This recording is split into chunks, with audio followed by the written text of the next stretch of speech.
kami sudah bertanya kepada teman-teman di Barreskrim, bisa nggak dipercepat? Teman-teman di Barreskrim mengatakan bahwa kasus yang mereka tangani cukup banyak, jadi bahwa ini karena prioritas, makanya tetap mereka melakukan pemeriksaan. Kami sangat menghargai, ya, tapi kami memohon untuk lebih cepat. Sehingga kenapa ini penting, ya, bahwa sebagaimana kita tahu, laporan kami kan terkait dengan kesaksian palsu, keterangan palsu. Ya. Apalagi ini sudah dikuatkan dengan keterangan di muka persidangan waktu peninjauan kembali kemarin.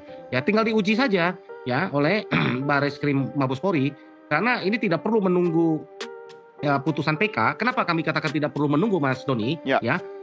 Yang kita laporkan itu kan terhadap Aib misalnya, ya. Aib kan mengaku bersama-sama dengan Dede, sedangkan Dedenya sudah mengaku bahwa itu adalah cerita tidak benar, bohong. Sementara kesaksian yang lain juga menguatkan demikian.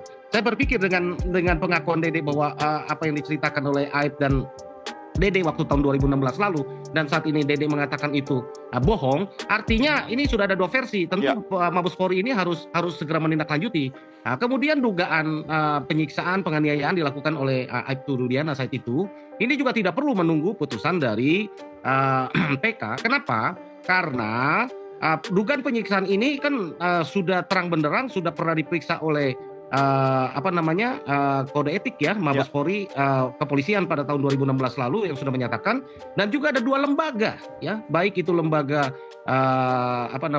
LPSK, ya, maupun dari Komnas HAM, ya, yang menyatakan bahwa ini benar terjadi, gitu, ya. Jadi menurut saya ini dua hal yang harus segera ditindaklanjuti, tidak perlu menunggu keputusan PK, ya. Kami juga melihat, Mas Doni, harusnya PK itu sudah keluar, ya, menurut kami, karena sesuai dengan peraturan Mahkamah Agung 90 hari kerja, ya. Saya melihat ada kecenderungan demikian dari pihak kepolisian, menunggu keputusan PK untuk menaikkan status daripada laporan kami tersebut, LPK kami tersebut, ya.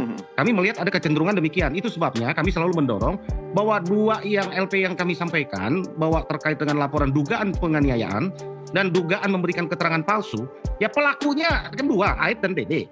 Kalau Dedenya mengatakan itu sudah palsu, bahwa itu bohong, kan artinya itu kan udah bisa diproses secara logikanya, ya kan? Tinggal keterangan Dede yang benar atau Aib yang benar, silakanlah Mabes Polri, kan gitu loh. Ya, tentu kan artinya tidak perlu menunggu PK. Ini kan pidana murni biasa. Mereka bisa menguji, bisa rekonstruksi, bisa melihat bahwa keterangan Dede yang benar atau keterangan Aib yang benar itu tidak perlu menunggu PK menurut saya dari versi kepolisian, karena ini pidana, gitu kan, memberikan keterangan palsu.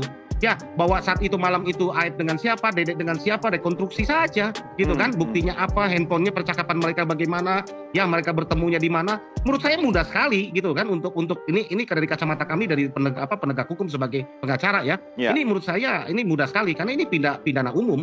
Ini masalahnya kan mereka mengaku bersama-sama, Aib dengan Dede. Kalau satu mengatakan Dede ini sekarang mengatakan itu bohong, kan tinggal diuji keterangan Dede yang benar atau keterangan Aib yang benar, ya kan? Keterangan Dede yang salah atau keterangan Aib yang salah, kan hanya itu kemungkinannya. Jadi seperti Dede sudah memberi keterangan, ya, ataupun Liga Akbar sudah memberi keterangan di bawah sumpah, kemudian dicabut. Bukan begitu cara prosesnya, dihadirkan di persidangan dia mencabut terus artinya benar, tetapi harus diproses.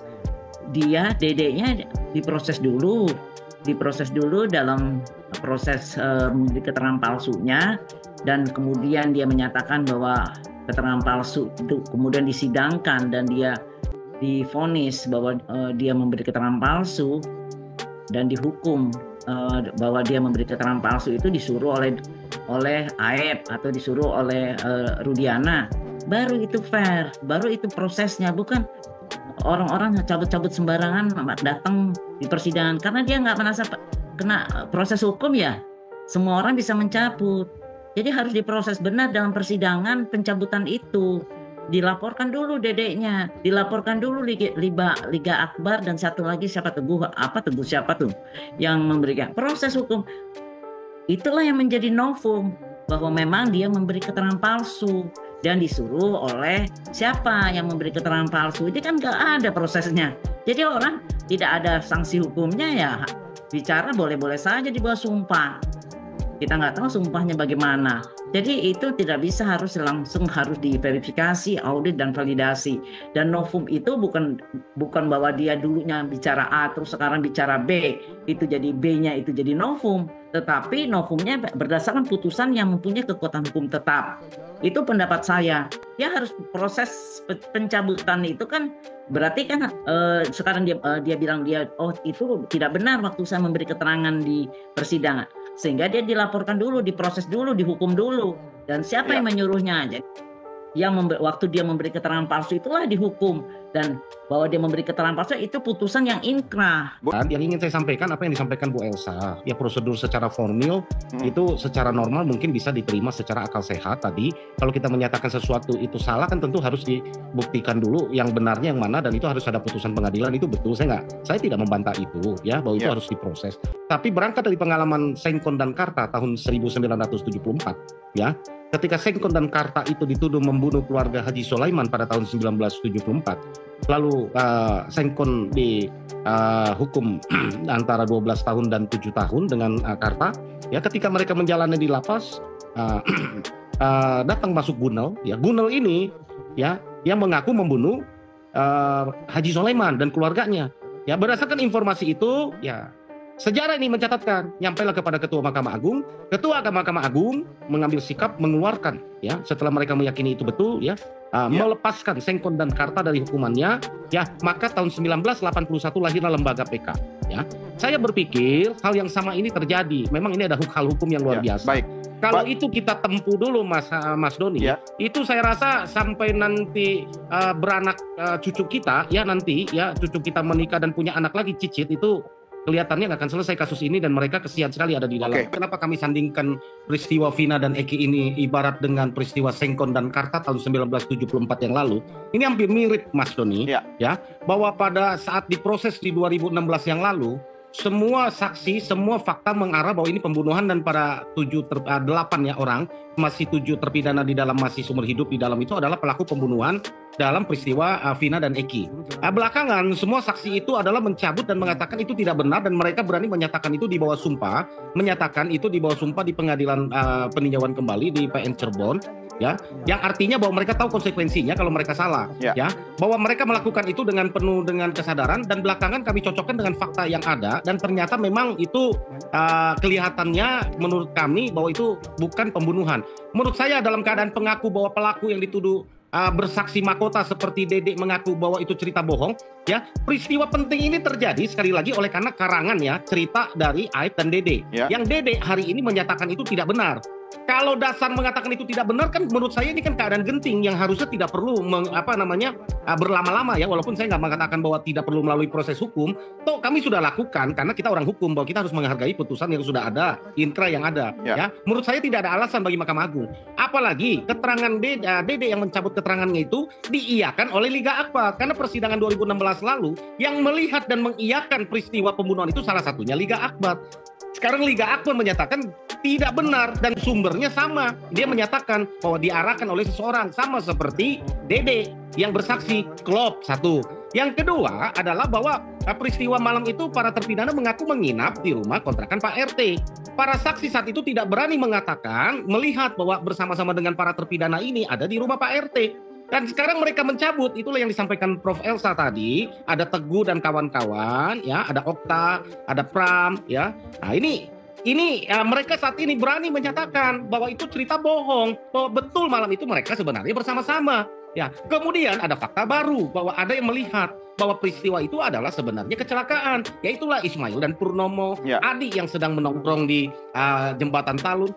Fakta-fakta yang lain itu begitu jelas, tidak ada bukti bahwa itu pembunuhan. Kenapa? Pisaunya tidak ada, DNA-nya tidak ada, bekas tusukannya tidak ada, ya. Kemudian lokasi TKP ini begitu jelas menurut saya, seperti Ismail dan Purnomo dan juga Adi yang mengatakan melihat malam itu di kecelakaan, itu diperiksanya karena kami yang mendampingi, ya, Adi, ya, dan juga Ismail dan Purnomo ketika diperiksa di Baris Krim, ya. Adi Musafir ini, pertanyaan itu detail loh oleh teman-teman di Baris Krim loh.